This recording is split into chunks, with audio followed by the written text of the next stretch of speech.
Hello, नमस्ते, आदाब, सत श्री अकाल दोस्तों। मैं हूं एडी और एक बार फिर से दिल से स्वागत करता हूं आपका अपने यूट्यूब चैनल पर। दोस्तों, आज हम देखने जा रहे हैं निजामुद्दीन की दरगाह और आपको दिखाएंगे वहां पर स्थित बावड़ी, जो दिल्ली की कुछ सही सलामत बावड़ियों में से एक है।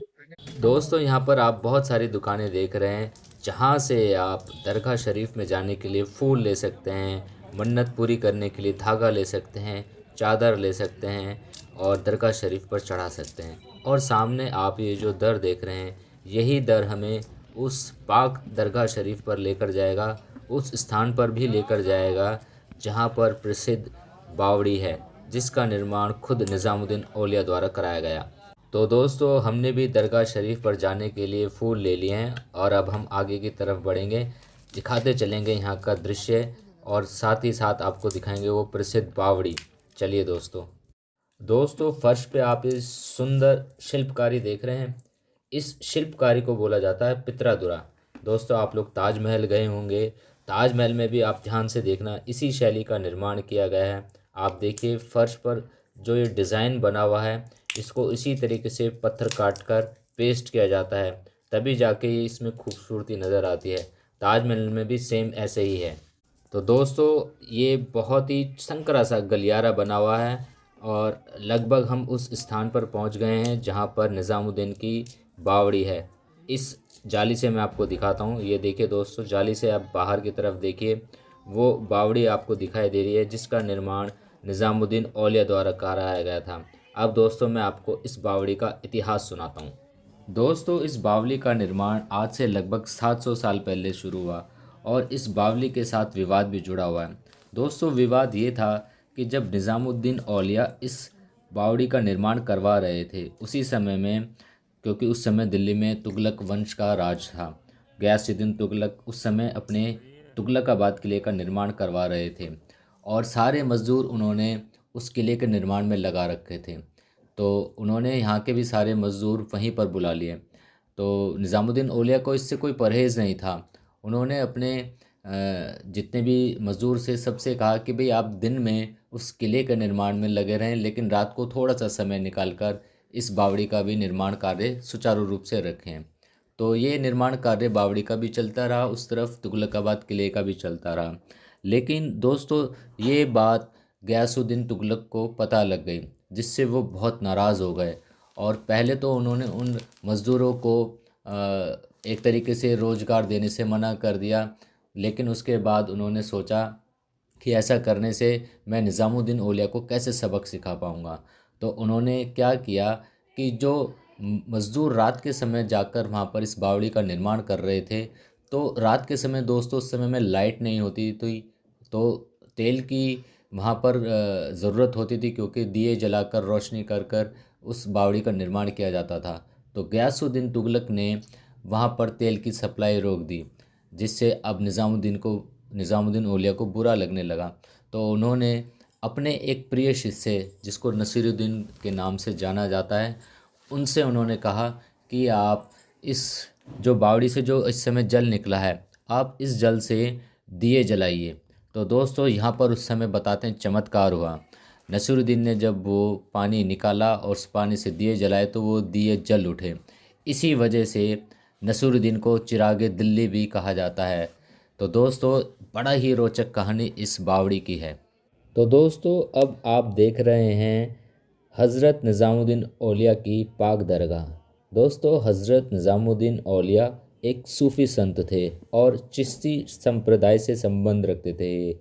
दोस्तों, ये चिश्ती संप्रदाय के चौथे संत थे और ये बाबा फ़रीद के शिष्य थे। बाबा फ़रीद का संबंध दोस्तों पाकिस्तान से है और ये अक्सर वहाँ जाकर उनसे मिला करते थे, वहाँ से दीक्षा लिया करते थे। दोस्तों, निज़ामुद्दीन औलिया भारत में अपने जो उनका जो प्रसिद्धि का जो कारण था, वो ये था कि उन्होंने इंसानों के प्रति प्रेम और सादगी का एक सिलसिला शुरू किया और इस तरीके की शिक्षाओं को उन्होंने आगे बढ़ाया। दोस्तों, वो इतने ज़्यादा आध्यात्मिक थे और उनके पास बहुत शिष्य आया करते थे, लेकिन उनके दो शिष्य बहुत ज़्यादा मशहूर हुए, जिनमें अमीर खुसरो, जो बहुत बड़े शायर हुए हैं, और उनके दूसरे शिष्य थे नसीरुद्दीन, जिनको चिराग दिल्ली के नाम से भी जाना जाता है, जिन्हें चिराग दहलवी भी कहते हैं।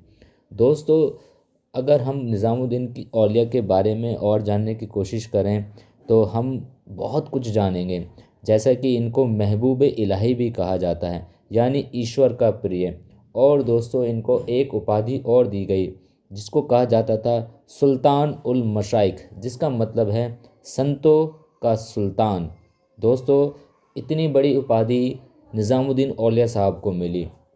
दोस्तों, इन्होंने जमात खाने का भी एक चलन शुरू किया और साथ ही साथ इन्होंने निशुल्क भोजन की भी व्यवस्था शुरू की।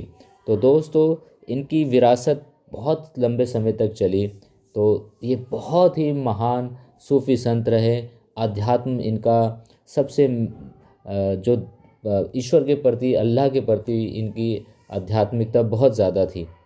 दोस्तों, निज़ामुद्दीन औलिया का जन्म 1238 ईस्वी में बदायूं में यानी उत्तर प्रदेश में हुआ। और दोस्तों, जहां पर आज ये इनकी दरगाह स्थित है, इस जगह को निज़ामुद्दीन के नाम से जाना जाता है।